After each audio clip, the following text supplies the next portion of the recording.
नमस्कार मित्रांनो, माझे नाव शीतल आहे. मी 20 वर्षाची आहे. मी आई-बाबांची एकटीच मुलगी आहे. आमचे घर खूपच छोटे होते. माझ्या वडिलांकडे खूप पैसे होते. त्यामुळे त्यांना शहरात एक फ्लॅट घ्यायचा होता. कारण या छोट्या घरात राहणे आमच्यासाठी कठीण झाले होते. शहरात फ्लॅट बघण्यासाठी माझे आई-बाबा तिकडे जाणार होते आणि त्यांना 4 ते 5 दिवस तिकडे राहावे लागणार होते. पण आम्ही सर्वजण तिकडे जाऊ शकत नव्हतो. कारण माझी परीक्षा चालू होती. आता मला एकटीला घरात राहावे लागणार होते. पण मला एकटीला घरात ठेवून ते शहरात जाऊ शकत नव्हते. त्यांना माझी काळजी वाटत होती. पण मी बाबांना बोलले, "बाबा, तुम्ही काळजी करू नका. मी घरात एकटी राहू शकते. मला काही प्रॉब्लेम नाही आहे. तसेही मी आता मोठी झाली आहे." पण बाबा म्हणाले, "नको शीतल, तुला एकटीला घरात ठेवून आम्ही जाणार नाही." मग माझी आई म्हणाली, "माझा भाऊ आहे. त्याला आपण शीतलसोबत राहायला सांगू." मग माझ्या आईने मामाला कॉल केला आणि सांगितले की आम्ही 4 दिवस बाहेर जाणार आहोत. घरात शीतल एकटी आहे. तुला काही अडचण नसेल तर तू शीतल सोबत राहू शकशील का? संदीप मामा म्हणाला, यात अडचण कसली आहे? मी तयार आहे. मला काहीही हरकत नाही आहे. मी सुद्धा आईला सांगितले की मामा सोबत असेल तर मला काहीही हरकत नाही आहे. मग माझ्या आई-बाबांनी शहरात जायचे ठरवले. दुसऱ्या सकाळी ते शहरात गेले. मग मामा आणि मी आम्ही दोघेच घरी होतो. मामाचे लग्न होऊन 3 वर्ष झाली होती. मामा संध्याकाळी कामावरून येत होते तेव्हा त्यांनी मला कॉल करून विचारले, जेवणात काय खाणार आहेस तू? मी म्हणाले, मामा चिकन घेऊन या, कारण मला बाहेरचे चिकन खूप आवडते. मी चपाते आणि भात बनवला होता. मग संध्याकाळी ते घरी आले तेव्हा चिकन घेऊन आले. ते खूप थकले होते. मग मी त्यांना म्हणाले, मामा, तुम्ही फ्रेश व्हा. मी तुमच्यासाठी जेवण बनवते. मामा आमच्याकडे याआधीही आले होते. त्यामुळे आमच्यात चांगली मैत्री होती. आम्ही एकमेकांशी खूपच मैत्रीपूर्ण होतो. मामा हातपाय धुवून परत आले. त्यांच्या चेहऱ्यावर थकवा असला तरी डोळ्यात वेगळीच चमक होती. जे पाहून मी सुद्धा प्रसन्न होते. मी मामासाठी जेवण वाढत होते. मग अचानक मामांनी माझ्याकडे बघितले. त्यांच्या चेहऱ्यावर एक तरुणपणाची सुंदर गोष्ट होती. मामा मला म्हणाला, शीतल, तू आधीपेक्षाही जास्त सुंदर दिसायला लागलीस. मी हळूच म्हणाली, गप ना मामा, कशाला माझी चेष्टा करतोस? तो म्हणाला, मी खरंच सांगतोय. तुझ्या चेहऱ्यावर एक वेगळीच शांतता आणि प्रसन्नता दिसतीये. त्यांनी एक घास तोंडात घातला आणि कुठेतरी हरवल्यासारखे पाहत राहिले. ते मला म्हणाले, तुला पाहून मला माझ्या कॉलेजच्या दिवसांची आठवण आली. मी म्हणाले, कोणती आठवण मामा? ते म्हणाले, जेव्हा माझी गर्लफ्रेंड होती. त्यांच्या ओठांवर एक स्मितहास्य खेळले. मी त्यांच्याकडे पाहिले. ते म्हणाले, ती सुद्धा तुझ्यासारखी सुंदर होती. आम्ही एकमेकांवर खूप प्रेम करायचो. कधी कधी मी तिला भेटायला जायचो, तर कधी ती मला भेटायला यायची. आणि मग आम्ही दोघे असं बोलून ते थांबले आणि माझ्याकडे बघून थोडे हसले. मी त्यांना म्हणाले, आणि पुढे काय ते पण सांगा. पण ते मला म्हणाले, शीतल राहू दे गते, तुला सांगून काही फायदा नाही. पण मला मात्र ते जाणून घ्यायचे होते. मग मी पुन्हा त्यांना विचारले, की पुढे काय करायचे सांगा ना. मग मामा म्हणाला, आता नको, जेवून झाल्यावर तुला सांगतो.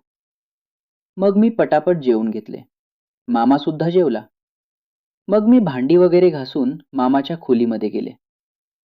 मामा खोलीमध्ये झोपला होता. मी त्यांच्या खोलीत गेले. मी त्यांना म्हणाले, मामा, झोपलात का? मामा म्हणाला, नाही ग शीतल, मी तुझीच वाट बघत होतो. मी म्हणाली, हो का? मी पण तुमचीच वाट बघत होते. मामा, तुम्ही मला मगाशी काहीतरी सांगणार होता. मामा म्हणाला, हो, सांगतो तुला, की मी आणि माझी गर्लफ्रेंड काय काय करायचो. पण एक ऐकशील का माझे? मी म्हणाली, हो मामा, तू सांग तर मला. मग मामा म्हणाला, जरा आपल्या खोलीचा दरवाजा आणि खिडक्या बंद कर ना.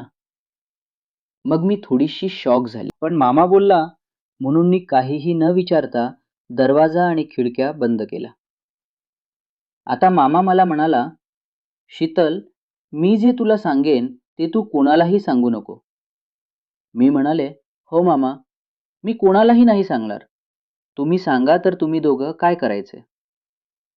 मामा म्हणाला, "मी जेव्हा तिला भेटायला जायचो ना, तेव्हा आणि दोघं एका खोलीमध्ये भेटायचो. मी सर्वात आधी तिला माझ्या मिठीत घ्यायचो." असे बोलत त्यांनी माझा हात त्यांच्यात हातात घेतला आणि म्हणाला, "मग तिला बेडवर खाली झोपवायचो." आता एवढं ऐकून मला समजले होते की मामा नक्की काय काय करायचा ते. मग मी मामाला म्हणाले, "मामा, तुमचे आणखी असे किती गर्लफ्रेंड होते?"